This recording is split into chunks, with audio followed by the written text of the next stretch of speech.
Well, when I was a kid, I remember picking up great-grandpa's saw from the basement, trying to cut through some wood, and boy, did it ever not work, and it was just a frustrating experience. And for years, I thought that these saws are just old technology that have no place in the modern world. But since then, I've really come to appreciate handsaw technology. They're feats of engineering. You can see here, here's a really nicely preserved etch. This is Henry Disston, Keystone Sawworks, Philadelphia, USA. Cast steel, warranted. And this says patent ground. Patent ground here. Now what they mean by the grinding is these saws have a two-way taper. They are thicker at the teeth than they are at the spine, and they are thinner at the tip than they are at the base. What that means is this saw won't bind. Modern saws are all stamped. They're all one thickness, uniform thickness all the way across. What that means is they bind. They don't cut well, and they bind. Plus, the teeth are all hardened. So when they get dull, you just toss them and buy a new one. The new saws that we have, modern saws, are all tools of economy. This was a tool of efficiency. It would have been used by a fairly serious homeowner for projects around the house, or a tradesman, a carpenter, somebody who needed a tool that could cut well, accurately, and efficiently. So that's the difference between a new saw and a vintage saw like this. So the problem is when you pick them up from the antique store like I did, this was $5, they're not going to cut. So you got to take a little bit of time. You need two files, a triangular file here and a flat file, and spend maybe a half hour, 45 minutes jointing and filing the teeth. And once you do, they'll cut like this.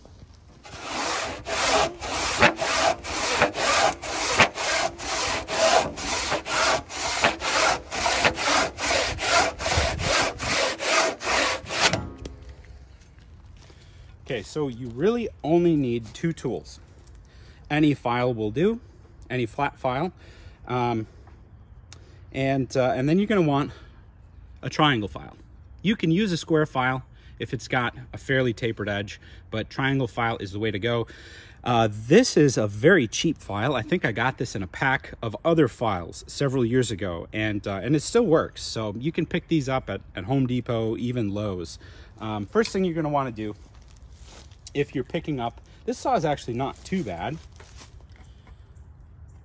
You know, this would actually be, I would say, fairly usable, but we'll sharpen it up nonetheless. You're gonna wanna joint the teeth. What that means is just you're gonna make sure that all of your teeth are the same height. This saw doesn't have rakers, so it's important that every tooth is the same height. Otherwise, you're just, you know, leaving teeth on the table. You know, they won't be cutting. So here we go.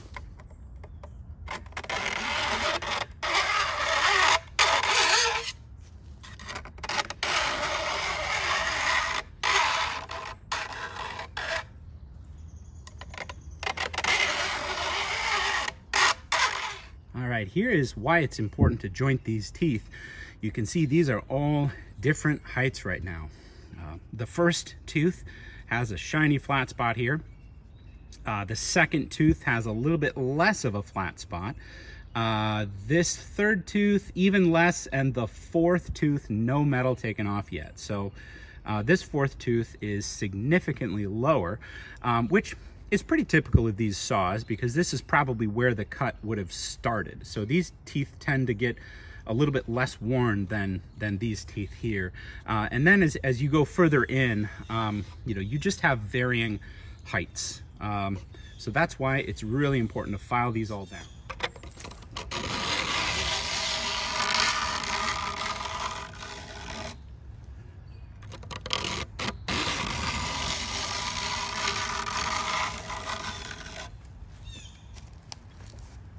And, you know, I think we've got enough contact with these teeth that I'm going to move on to the next step here. I don't want to file the whole saw down to fix these two teeth here. I think that would be a little bit wasteful, and I'm having really good contact with, looks like, sighting down the saw, every other tooth. So I'm going to stop at this point and move on to the next step. All right, so with the saw nice and jointed, we're gonna move on here to the next step. And this is the part that confuses everybody, but it's very simple. Place your file in between the teeth, and whichever way it wants to point, that's the direction you file. And these alternate. Every tooth is alternated right and left.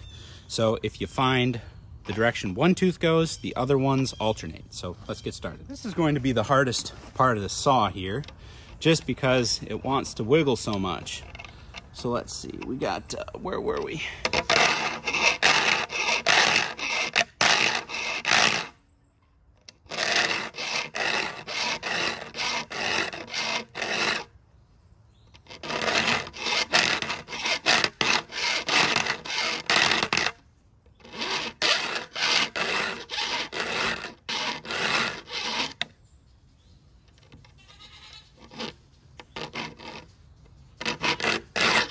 Go.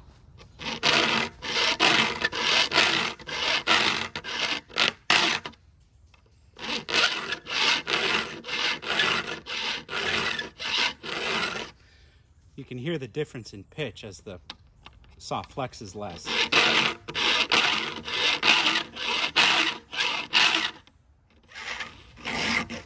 You can see here I go a little extra, because this is where this gentleman that used this saw would have started his cut. So these teeth here are the most worn out of all of them. And it's not just this gentleman.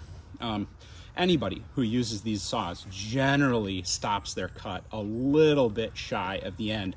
So if you can see, maybe you can't, these are quite a bit taller by you know, several thousandths than these teeth here. So I'll go probably 6 or 7 here.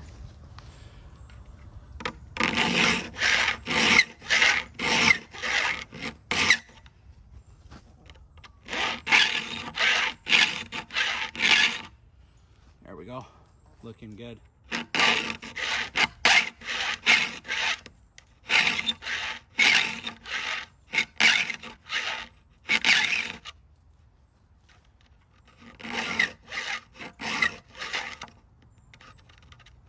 Oh, there we go.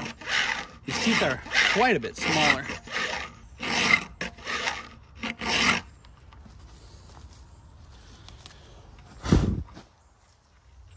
Nice, and if it grabs my finger, that's good. Here it doesn't grab. This is fairly dull because of the flattening, the jointing. This grabs my finger. Plus, you want to sharpen until there's no more shiny flat spot on the tip of the tooth.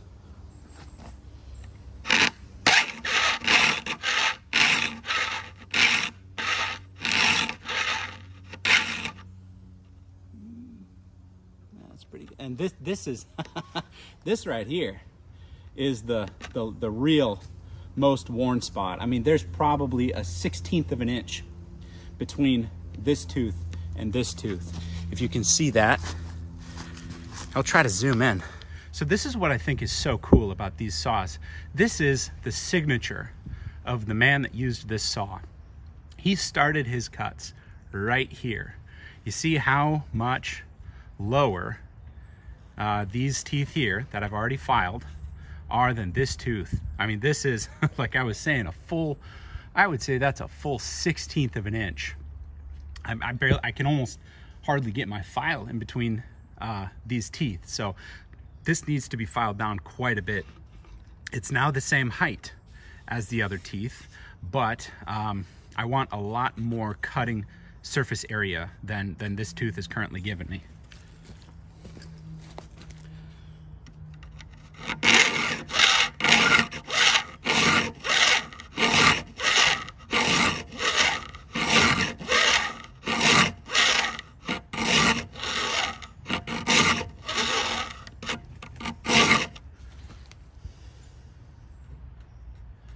We're getting there.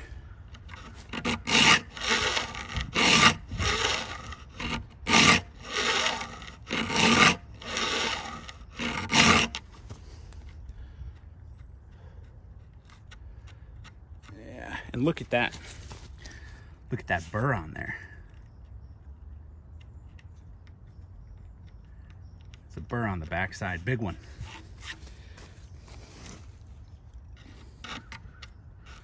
There we go. All right, so look at the difference here between these first. I've probably sharpened maybe 5 inches. These teeth are nice, new, and sharp. And then you look at how kind of flat, you know, and these teeth are very, very shallow. This saw really does need deeper teeth. And you know, that's what happened with these saws. You know, somebody bought it new, and they probably knew what they were doing, and then it stayed in the family, or sat in the garage, and anytime somebody needed the saw, you know, they just picked it up and powered through it until it got so bad they finally just left it on the shelf and bought a Black & Decker. So this saw, once I'm done with it, will absolutely cut. It'll cut beautifully, and I'm excited to show you how well it's going to cut.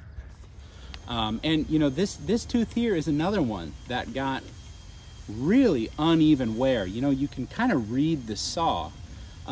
These 3 teeth here are very low, just like this tooth back here was.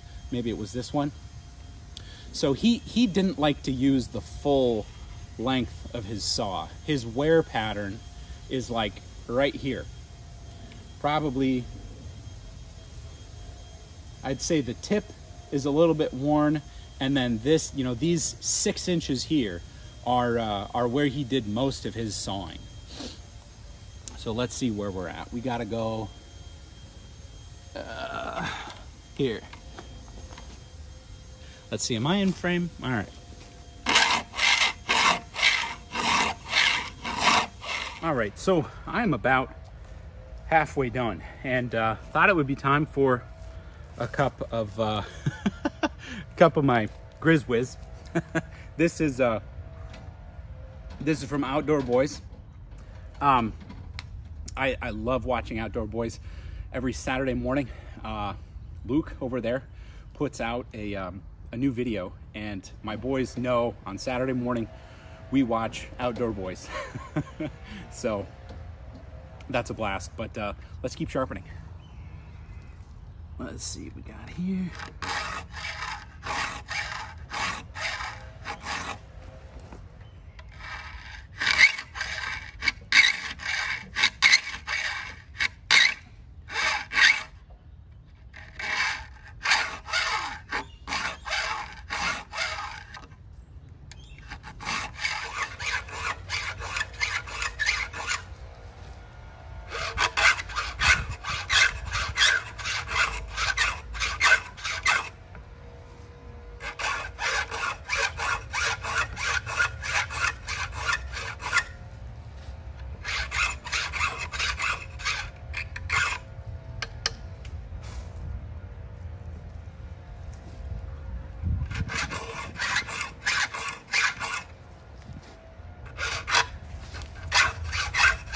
What you doing, Miss Cute?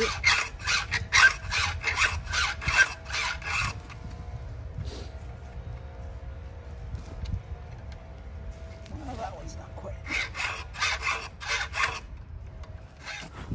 Okay, so we are just about to the end here. See if I can.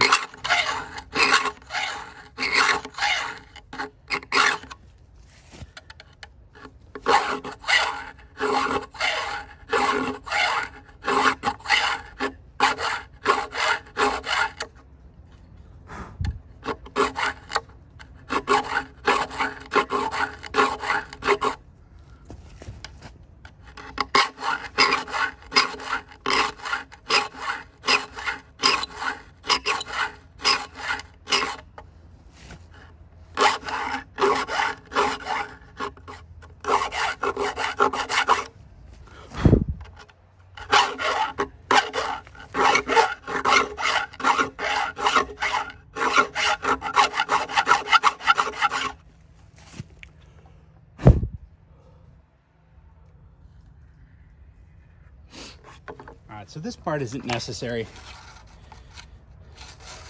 but I'll just knock the burr off one time with a sharpening stone. So let's see how it cuts. Well, it handle's a little wiggly, but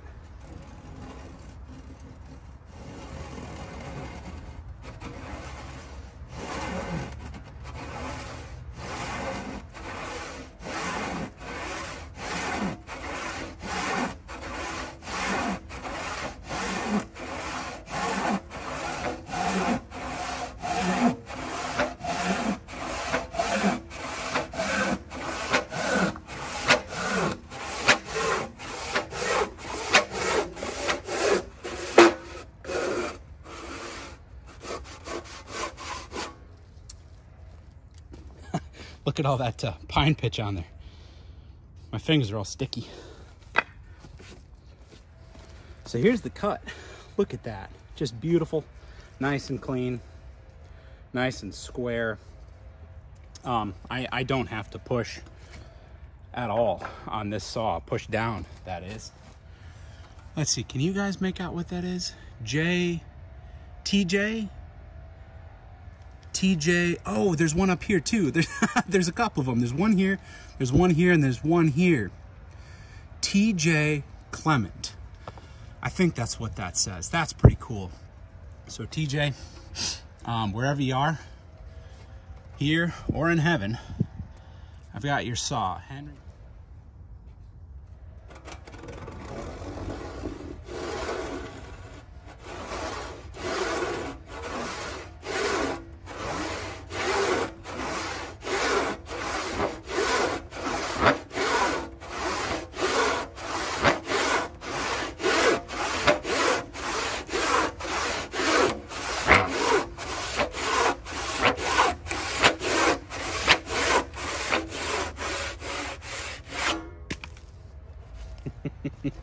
Golly, you know what? I could use this thing until that 2x4 is a nub. It cuts beautifully. I can feel it drag on the side here. This rust needs to come off. But even so, this is just so cool. These saws are cheap. I got this for $5. They're easy to sharpen. They're a piece of history. And there's less and less of it every year. So if you can be the one to preserve this knowledge, I think it's worth it.